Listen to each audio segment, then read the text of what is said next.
Writing believable fiction requires experience gained from real people in the place where the story action of the story takes place. It requires imagination to recognize a story from what you learned. If someone reads your fiction and then asks you if the story really happened, you did something right as a storyteller. On all my books, I do a beta test in my mind with my friends to see if they chuckled at the humor and had sympathy for the hero against the bad guys. I had a head start. I grew up in a home of storytellers. Both parents came from families who had settled my home area in the colonial days, and they had cousins from all walks of life. With my mother as a teacher of English, I met other children, both wealthy and poor. With my father, I carried his photography gear on his shirts, learning the families, their losses of fires, and their happiness at weddings. I also helped my uncle on his farm, learning crops, plowing, and animals. Imagination drives the pen of the storyteller. My imagination was stoked at an early age by my grandmother, who was given the name Melusina by her German mother. She told me the legend of Melusina, the legendary beautiful princess of European mythology. Grandmother related the heroic tales of my Scottish and American ancestors. She described the beginnings of the Halliday tribe of border Scotland's Badlands in Annandale. Its bandit warrior members from all countries, including the Scots, Vikings, Celts, Irish, Jews, Egyptians, and Nubians. The Romans and later the Normans called these brigands Halliday, which in their Latin meant free people who hold their own land. I memorized the handed down story of my namesake, Thomas de Hollday, who fought alongside his uncle, Sir William Wallace, against the English army trying to subdue Scotland. A later grandson, Thomas Hollday, led a mercenary company of archers against the French at Agincourt, coming home with a famous V sign illustrating the enemy had not cut off their fore and middle bow fingers to defeat them. My grandmother also retold the modern story of her uncle, Juan Tripp, who came to visit her from New York and founded Pan American Airlines with its world-circling four-engine China Clippers. I'd go outside and scan the sky for his seaplanes. Naturally, when I got older, I researched all these tales and found an Halliday Hill still existed, but without its tower and with a nearby valley called the Devil Beef Tub for their stolen English cattle. I enrolled at Johns Hopkins University courtesy of the Procter & Gamble Company. After graduation, I volunteered in the Army Counterintelligence Corps, CIC, Vietnam, where I worked in 2 Corps on enemy identification, the forerunner of the CIA U.S. Army Phoenix program to disrupt Viet Cong assassination squads. When I returned home in May 1968, I began civil rights programs with my friends, following the burning of 17 buildings in Cambridge by the Black leader, H. Rap Brown, near my home in Maryland. I received congratulations from the Office of Economic Opportunity for work well done. Later, overseas experiences in the Third World, conducting export trade missions for the US government, taught me more about foreign cultures and often brought me to areas of terrorist activity. My work in humorous illustrations, developed in my college years, grew into magazine sales and books of nature cartoons. My life outside my regular work was besieged with drawing boards. Still, my writing journals grew thick with notes for stories. My fiction finally took its best form when I developed my series of Chesapeake novels, the River Sunday Romance Mystery Series. These books were named for the early River Sunday stories and characters I scribbled in my journals while learning writing at Johns Hopkins.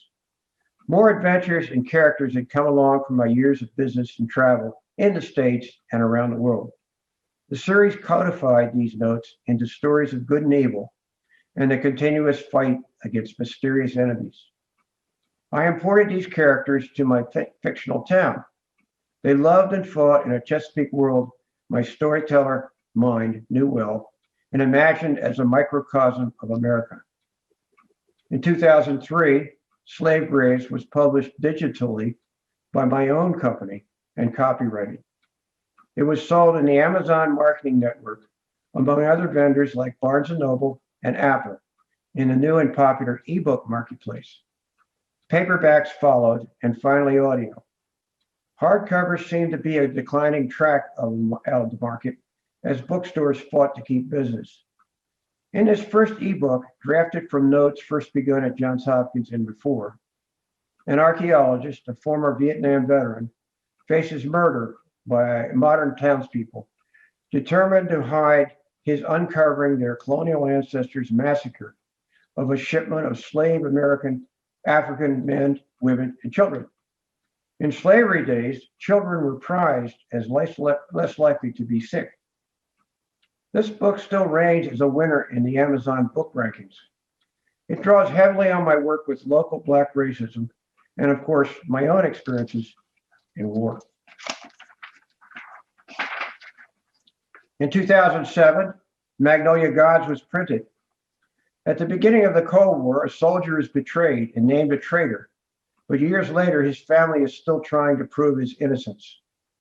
A friend of mine's family had undergone treason accusations because of the McCarthy era. Also, when I was a freshman at Johns Hopkins, I was allowed to attend as a freshman Owen Lattimore's overcrowded graduate lectures on growing freedom in China and the Far East.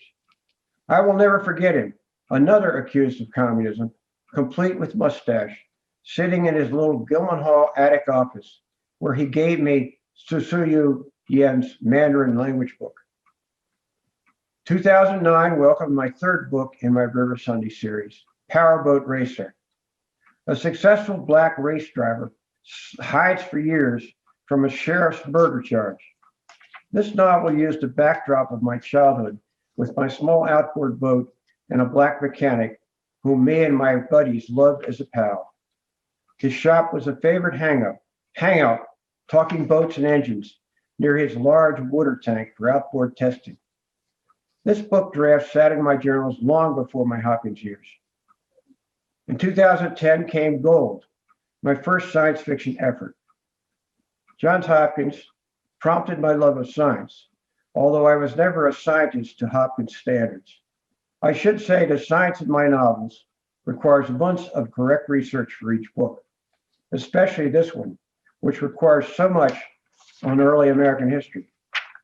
The location of an ancient treasure in a Chesapeake harbor town disappears with the heart attack of its finder, an elderly priest.